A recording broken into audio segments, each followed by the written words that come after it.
headbutting me. Don't come anywhere near me, nowhere in the vicinity within my jab, or you will be getting ironed out. You'll be unconscious.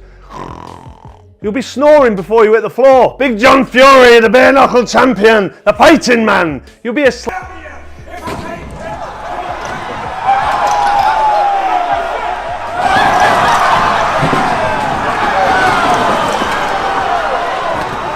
Breaking Carl Froch exploded at John Fury during their fiery press conference and brutally warned him that he might get seriously hurt if he keeps pushing. This was not hype. This was the Cobra laying down the law. Cold voice. Direct threat. Zero fear. Keep your mouth shut, stay out of trouble, because if you don't, there's going to be serious ramifications. So stay piped down, stay in your box, keep your mouth shut, and we don't want to see any more of you. At the press conference, at the weigh-in, Johnny Nelson did not hold back there. He basically said what many fans are thinking. Carl Froch is not the type of man you wind up for fun. Yes, John Fury created headlines and noise, but poking the Cobra can come with real consequences. This is pride now, not promotion. Froch, I'm fine, because I'm quite sure Carl's going to rip the life out of John after today. I think John did the job. John did the job and got the excitement going, got people talking. That's exactly what he did. John Fury makes it clear he does not see himself as elite, but presents himself as fearless and relentless. He insists only serious fighters have beaten him and shrugs off outside criticism. It is raw pride, loud confidence, and typical confrontational energy from him. Fucking bitches. John Fury's not a lot. But I'll tell you what, I got balls like King Kong. Win, lose or draw, I'm up for it. I'm not a world beater, you know. I've been in the ring, beat. That's no problem. But you know that front foot is all the time forward. There's only good men beat John Fury. Not the likes of these trash outside. Undefeated. Never lost a fight in my life on the street. The men's tried, the men's disfigured and fucked up for the rest of their life. Frank Warren makes his position clear. He does not support the chaos and believes the situation went too far. From his perspective, the fight itself is strong enough to attract attention. He prefers focus on the boxing rather than personal confrontation. I don't like it. People think because you're a promoter you like all that stuff. Me, I didn't like what happened. The Wade Plemines acknowledges that physical confrontations are not ideal, but also reminds everyone this is the fight business. Emotions run high and history shows even worse incidents have happened in combat sports. Compared to past chaos, this situation looks heated but not unprecedented. It reinforces how volatile press conferences can become when strong personalities collide. You shouldn't be doing it. They shouldn't be putting hands on each other. But it is the fight game, and we've seen far worse. We've seen guys get in fights. We've seen people throw dollies in this game in the combat sports world. John Fury turns the intensity up again, portraying himself as an old-school figure who settles matters physically rather than verbally. He frames his background as tougher and more authentic, dismissing modern online culture. It is a strong attempt to build intimidation and reinforce the image of someone who believes confrontation is part of his identity. I'm an animal. I'm telling you now, people who know me, or the past, they're all dead who know me.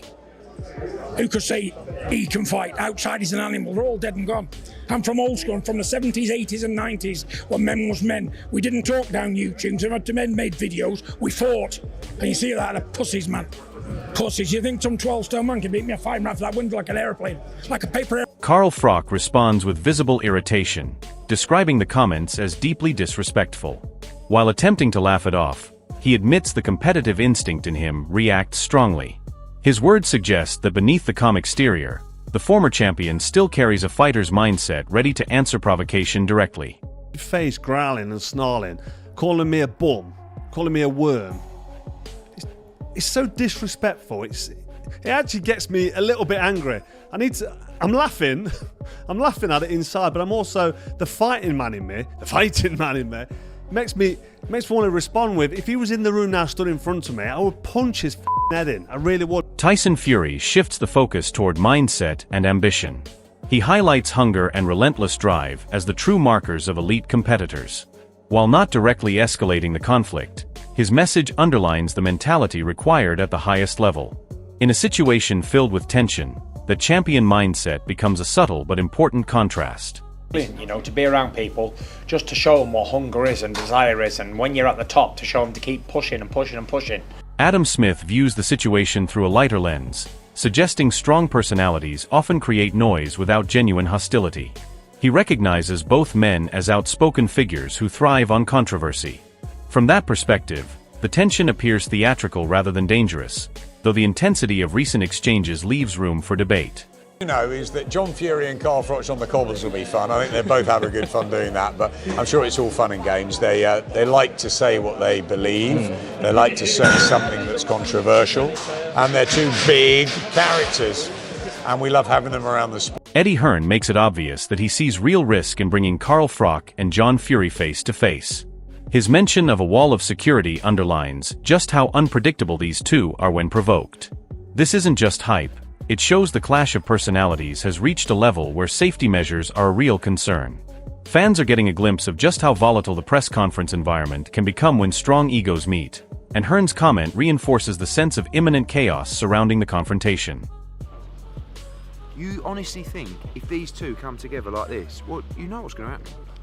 So what I'm going to keep them apart by a wall of security. Spencer Oliver captures the unpredictability perfectly.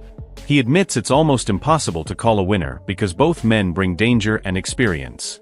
Carl Froch is still sharp and respected even at 48, while John Fury carries raw, intimidating energy. The fact that Fury even confronted legends like Lennox Lewis adds to the sense that anything could happen.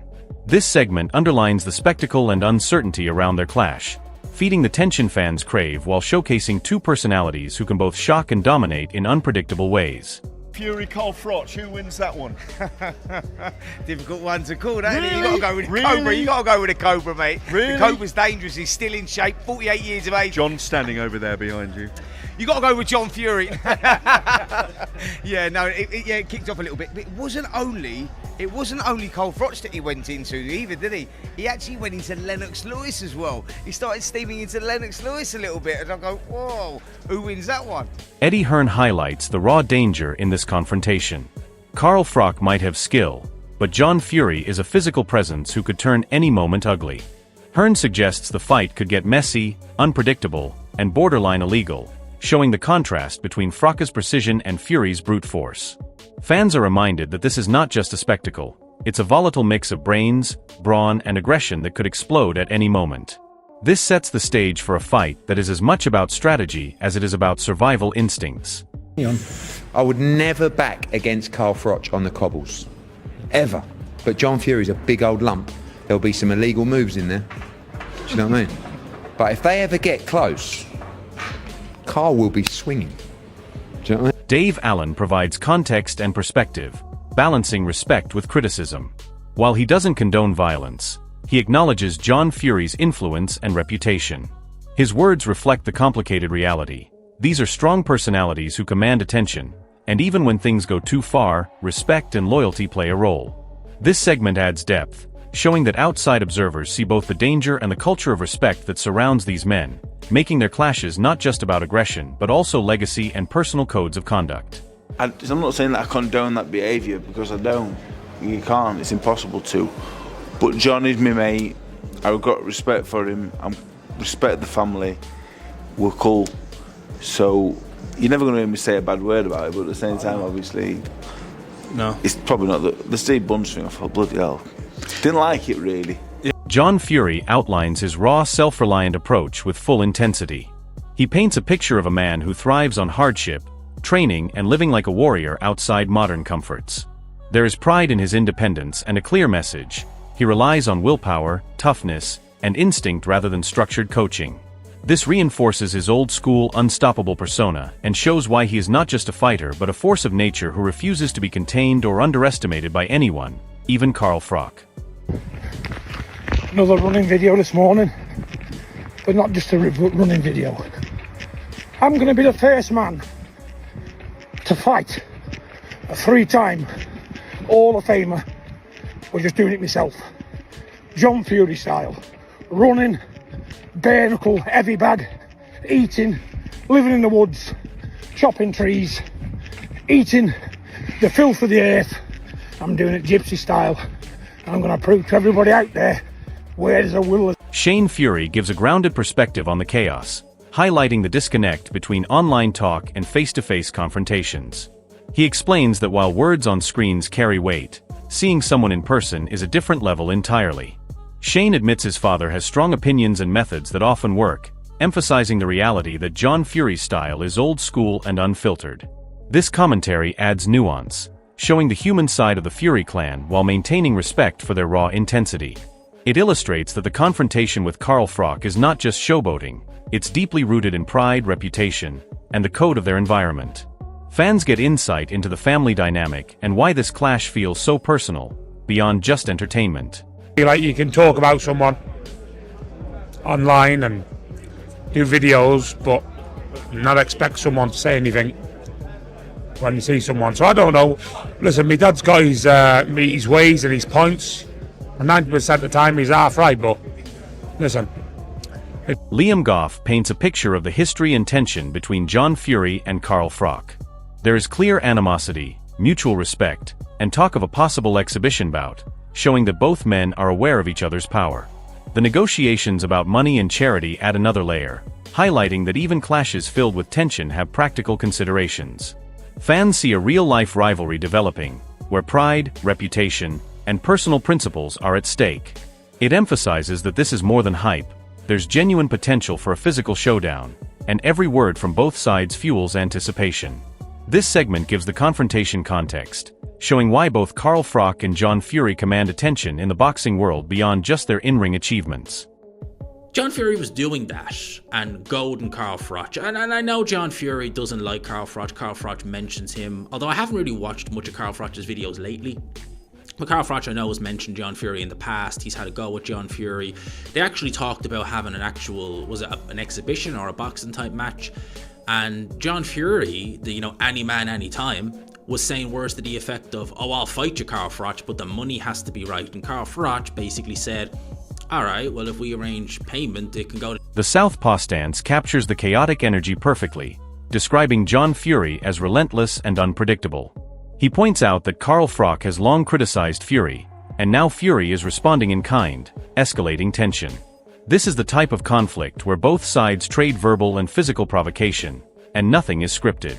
Fans see the clash as an inevitable collision of egos, reputations, and raw instincts. It highlights that John Fury thrives on confrontation, regardless of the consequences, and Carl Froch's history of outspoken comments only fuels the fire.